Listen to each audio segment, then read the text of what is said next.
Afternoon, everybody. Just a couple of things at the top here.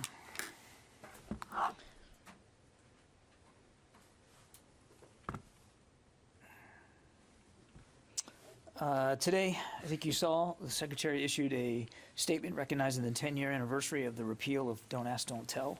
The repeal eliminated a significant barrier to equal treatment in an effort to pursue a more equitable, diverse, inclusive, and accessible Department of Defense. I might also add a more effective military. As the Secretary said, by insisting on standards of merit and allowing all those who are qualified to serve in uniform, we avail ourselves of more talent, better leaders, and innovative solutions to the security challenges that we face around the world.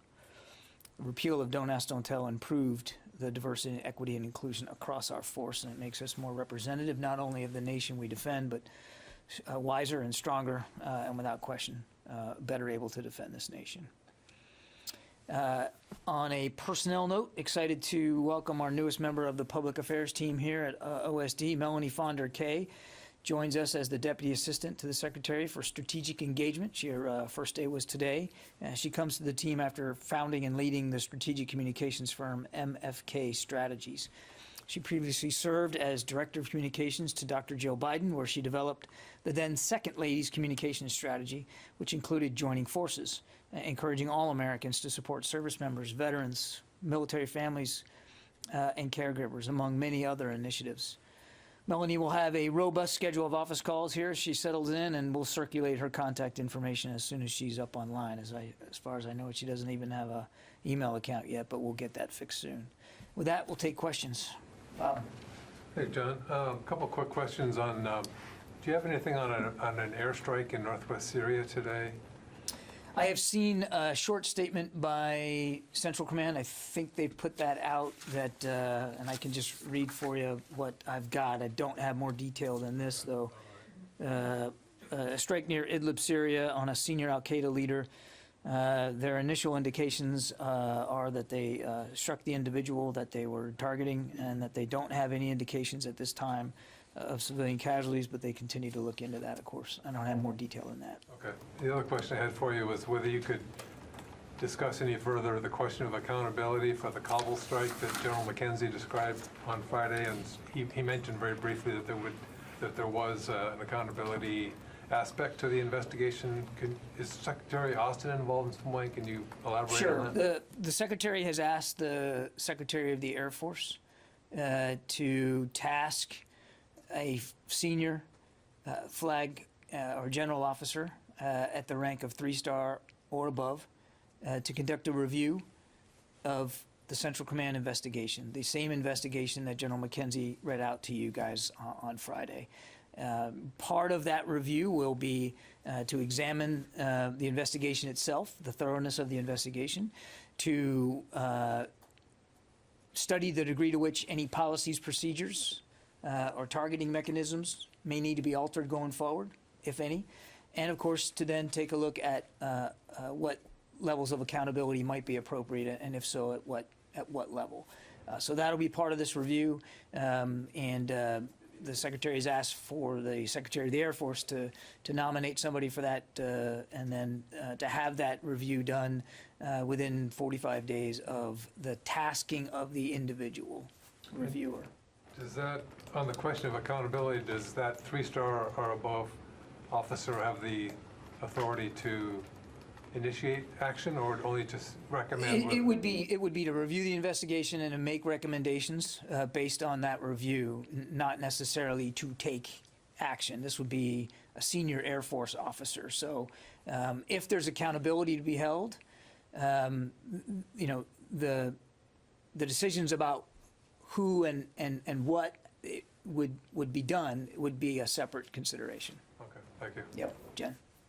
John, I'm still trying to understand how the U.S. military followed a car for 8 hours and took a fire-to-hellfire missile when a car was pulling into a driveway, not even pulling out of the driveway en route to the airport. Why was the decision taken?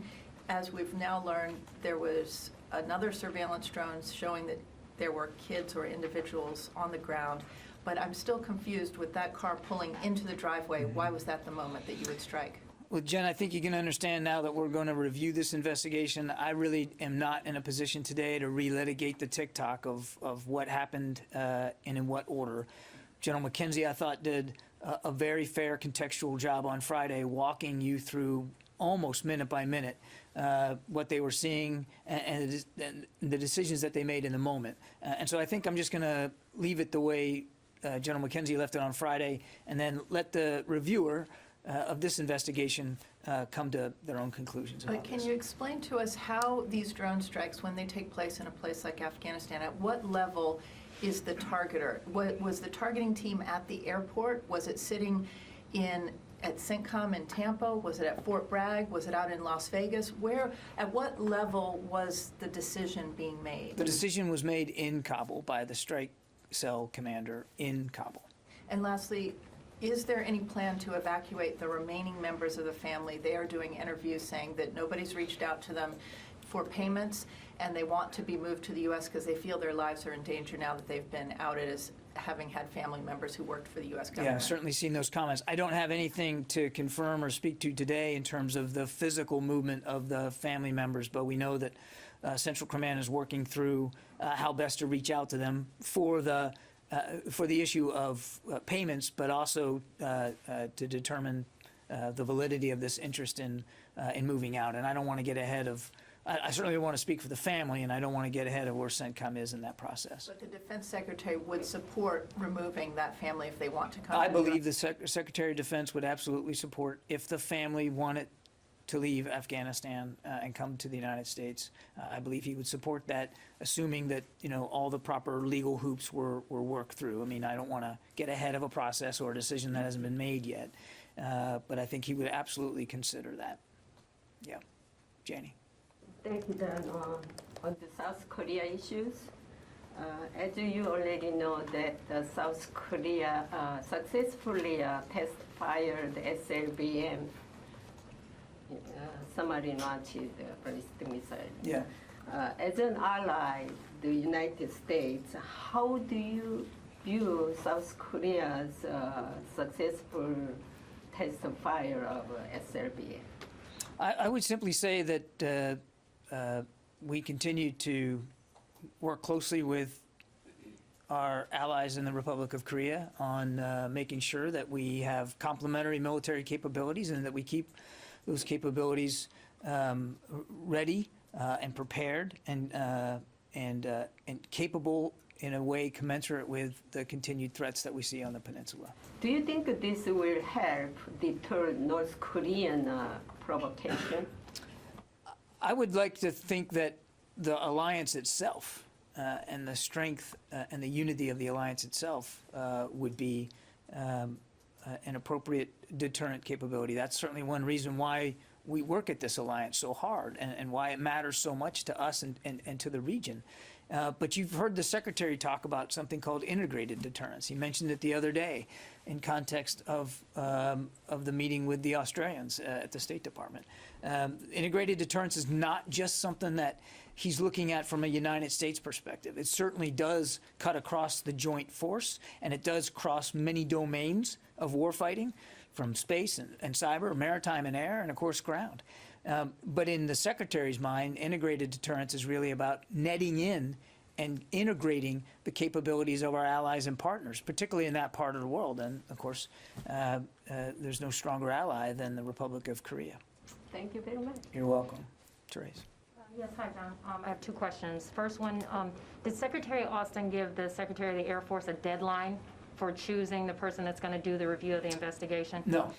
Okay. But I don't think this is going to be a task that's going to take an exorbitant amount of time. But once they're selected, it will be 45 Once days. the individual has been named by the Secretary of the Air Force, the Secretary has asked that the review be completed in 45 days. Gotcha. And then my second question is, what is the military doing to try to amend relationships with allies in the Middle East following the drone strike? I'm not sure what you're getting at in terms of mending relationships. We have very strong relationships in the region as it is, and I would point to the Secretary's travel just the week before last to visit some of our Gulf allies, Bahrain, Kuwait, and Qatar. That was very much a part and parcel of thanking those strong allies and partners in the region for the support that they continue to give us with respect to these evacuees.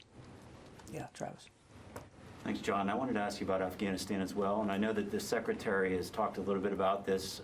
He had mentioned a possible resurgence of al-Qaeda in Afghanistan, but I'm wondering if he is concerned that we could have a similar situation to what we saw in Iraq and Syria in 2011 to 2014 with the Islamic State. Could we see something similar to that in Afghanistan? And how are we better prepared to deal with that kind of threat today than we were, say, 8 years ago? The Secretary has said that given the rapid collapse of the Ghani government and the rapid ascendancy now to power of the Taliban, that he believes it would be prudent to reassess his previous assessment of a medium risk in terms of the return of al-Qaeda or al-Qaeda affiliates in Afghanistan to a level commensurate with, an ability to threaten the homeland the way they did in 2001. That doesn't mean that we don't already recognize, and we have recognized, that they do exist in Afghanistan, and then they do continue to pose a threat, but a threat rising to the level of a possible attack on the homeland. So he believes that given recent events, we need to reassess what our view is in terms of how and to what degree they could reemerge at that level. And then your second question, and we've talked about this quite a bit. I mean, we are not the same country that we were on 9/11 in terms of our ability to defend ourselves from these kinds of attacks.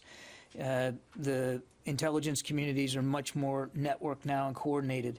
And we have far more capability in space and in cyber and in certainly in the aviation realm than we did in 2001 to try to keep eyes on and to be able to gather and analyze intelligence. We also have just better kinetic capabilities than we have. We didn't have in 2001 anywhere near the unmanned aerial capability that we have now. So we have advanced a lot. It doesn't make you perfect. It doesn't mean that you don't still have to work hard to make sure that you get it right. But we have definitely advanced our CT capabilities around the world. I guess I was asking about the lessons learned by the growth of the Islamic State in Iraq and Syria in the in-between period. U.S. troops largely left around 2011, and there was that period that the Islamic State grew, metastasized, and they took over a huge swath of territory, including Mosul. So I'm wondering if there are any lessons learned in that fight that we could apply to Afghanistan so we don't end up with a similar situation. Well, we're certainly going to stay vigilant, watching the threat in Afghanistan. There's no question about that. And as I said, the Secretary believes it's prudent to reassess what we think we know about al-Qaeda and ISIS in Afghanistan and where they might go. I would tell you that as we speak today, when you talked about the metastasization of a threat, we have seen it metastasize outside of Afghanistan to other places. You mentioned Iraq and Syria, but also Yemen, Somalia, the Levant. We do not hold there to be an existential threat of terrorism from Afghanistan right now. But again, we're going to stay vigilant. We're going to watch it, and we're certainly going to be willing to reassess what we know today. We do have the capability to keep eyes on.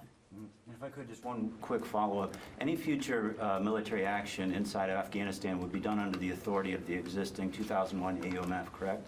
That's the authority that you would be using? The 2001 AUMF exists. We would like to see a new AUMF written to address the kinds of threats that we face now. I'm not going to talk about specific authorities for any specific military action that might or might not occur there or anywhere else. But again, the Secretary is supportive of the administration's approach to seek a new and more accurate, more clearly defined AUMF. Dave? Is this reassessment of the threat from Afghanistan, is this a formal reassessment or just people rethinking? He has not tasked a formal reassessment. He believes it's warranted. So does that mean there's going to be one? Yes. Tom? Thanks, John. Good afternoon. You've often said up there that, you know, you want to be as transparent as possible. Bearing that mantra in mind, yesterday at Lackland Air Force Base, a reporter on the public roadway was taking photographs of the entrance sign to Lackland. The reporter was covering the larger Haitian deportation issue. Base security came out, escorted the reporter onto base, took the reporter's driver's license and called the local sheriff, would not release the reporter until she turned over her photographs and tape recording. I'm wondering if you know about this incident, if not, how you feel about it. I don't know about it. I'm going to have my staff look into it as soon as the briefing is over. I think that's the best I can do right now. Let me find out what actually happened. Thank you. And I appreciate you bringing it to my attention. Let me go back to the phones here. Or actually, I haven't gotten to the phones at all yet. Sylvie? Hello, John. I would like to go back to Bob's question about the strike in Syria. You don't have any more details. Where was it exactly, and who was the Al-Qaeda operative that was targeted? Sylvie, right now, I can just tell you it was near Idlib in Syria. And as Central Command said in their brief statement, it was a senior Al-Qaeda leader. I don't have more detail than that right now. Okay, thank you. You're welcome. Phil? Hey, John. Two quick follow-ups. One, and then I guess I'll follow back for that. One, when you said it was a 3-star, or who's going to be potentially reviewing this whole review, what does that say about accountability? Does that say that the accountability here, if there were to be any, would be for people at 3-star or below, but not higher? What does that say to you? And then I guess the other follow-up I had was on the strike itself. I realize that you don't want to relitigate details of the strike, but I mean, aren't certain elements of what happened still within, you know, the public's right to know? I mean, I realize that, you know, the review has to conclude, but it could be, we have no timeline on that. Well, Phil, as I said, the only thing holding up the review, it's not even holding it up, is just the selection of a reviewing officer. And then once that officer has been chosen, the Secretary expects the review to be done in 45 days. I don't think that's an exorbitant amount of time to treat with seriousness and with some sense of gravity this particular investigation. As for the tick-tock of the events, I thought General McKenzie did an excellent job Friday walking you through the thought process and as much of the targeting process as he could. He and his staff are far more able to do that than I am from the podium, and so if there's an additional set of details that you think you need, I would encourage you to reach out to Central Command. As for your other question about the accountability and whether a 3-star sends some sort of negative message, I would remind you of two things. One, the tasking memo to the Air Force says it just needs to be an officer at 09 or above, so that's either a 3 or a 4-star, and we don't know who the Air Force is going to choose. And it also says in the memo, and I failed to mention this earlier, that if the the reviewing officer believes that there should be a level of accountability at someone at a higher rank than he or she, the reviewing officer needs to make note of that to the Secretary of the Air Force and to the Secretary of Defense, so that that's made clear. Yes, Christina. Well, I have a big picture policy question about freedom of navigation in the Asia Pacific and the impact of AUKUS on that short term, and then over the longer term, how DoD is maybe thinking about that as it might impact things like budding democratic ambitions in Taiwan as they look to move closer to the global community of democracies. So what's the question? How's the DoD thinking about that? That's why I said it was a big policy question. Yeah, I mean, there's an awful lot there. First of all, there's no change to our one China policy. So we'll just lay that flat right now. We continue to maintain a strong belief in international norms that exist in that region and around the world, and an obeyance to those norms and orders to include the right of navigation in international waters and international airspace. Freedom of the seas doesn't just apply to whales and icebergs. It applies to navies and ships of all nations, and we're going to continue to exercise that right lawfully and appropriately as we can. And do you think that AUKUS will assist in that over the longer term? I think it's important to remember that AUKUS is not some sort of new alliance. It is a new defense security partnership that has been put in place. And the first element of it, the first initiative of it, is to help Australia acquire nuclear-powered submarines, which, as the Secretary said last week, we believe will be an additive component to something akin to integrated deterrence in the Indo-Pacific region. It'll improve the Australian Navy's reach and their warfighting capability, their defensive capability, and that's all to be welcomed in that particular part of the world, given the dynamic, intense security environment that exists. Can I ask you about the flights from Ramstein and when they're going to resume? It's my understanding that there have been about 9,000 MMR vaccines that have been administered, and so the reason for stopping those flights, you still have about 10,000 people at Ramstein.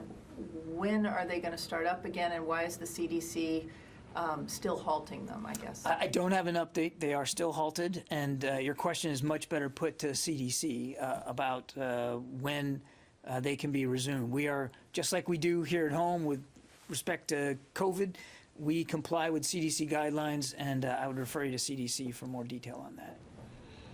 Okay, I got to take a couple more, and then I'll let you all go. Jared. Hi, Mr. Kirby. My question has been asked. Okay. Kim Dozier.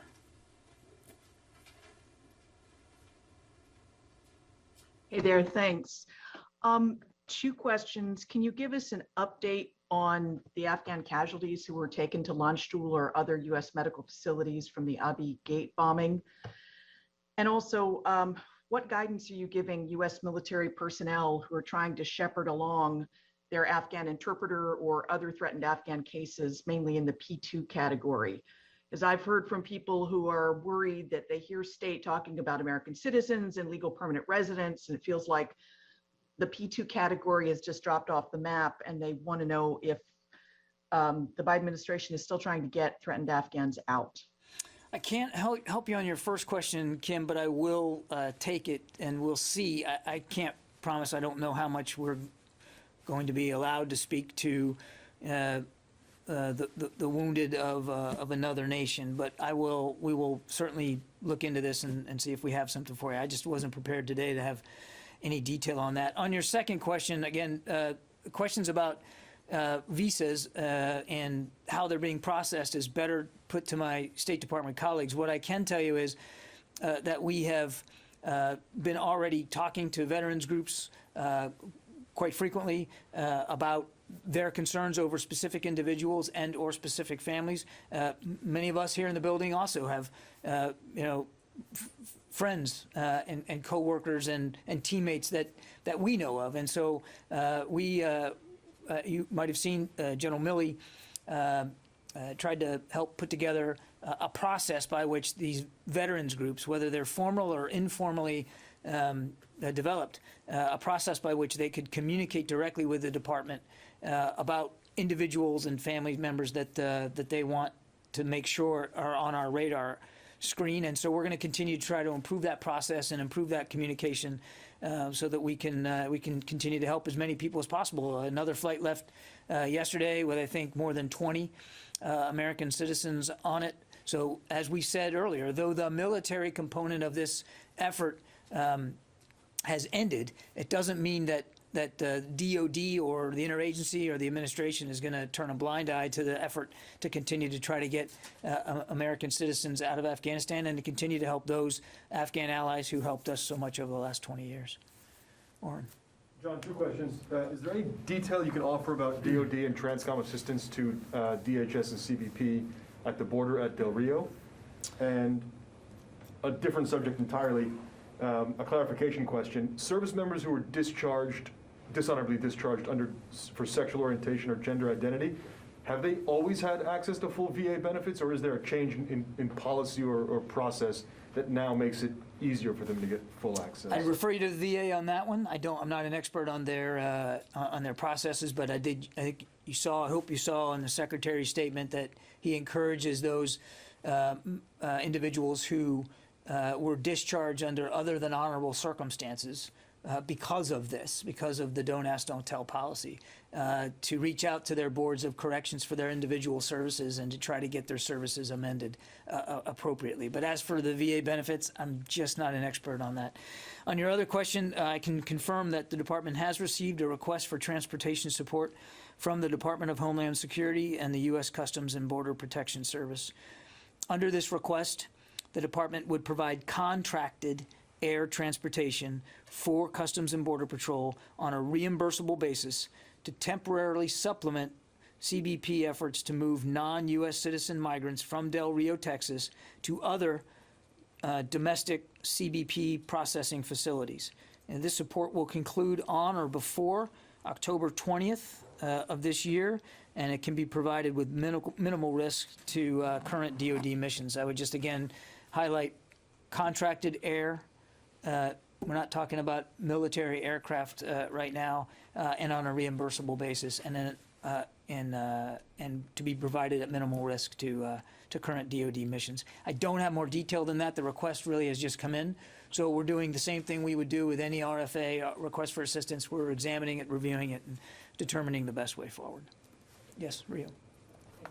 I want to follow up about Christina's question. I'm wondering how important Australia is from the DoD's perspective to maintaining peace and stability in the Taiwan Strait. Are you going to discuss a concrete operation planning for a contingency in the Taiwan Strait with Australia in the future? I wouldn't get so specifically to talk about Taiwan here. Again, nothing's changed about our one China policy. What I would tell you, though, is that Australia is a key ally. We've been an ally for 70 years, and a country that is all by itself vital to Indo-Pacific prosperity and security, and obviously a good friend and a partner. So we were delighted to be able to enter this new defense relationship with them and with the United Kingdom, and we look forward to, as the Secretary said last week, just looking at ways we can broaden that with additional capabilities, with additional rotational deployment opportunities, and with additional potential access to Australia and to Australia's training ranges as well. So there's a lot here to grow, and the Secretary looks forward to doing that. Okay, thanks everybody.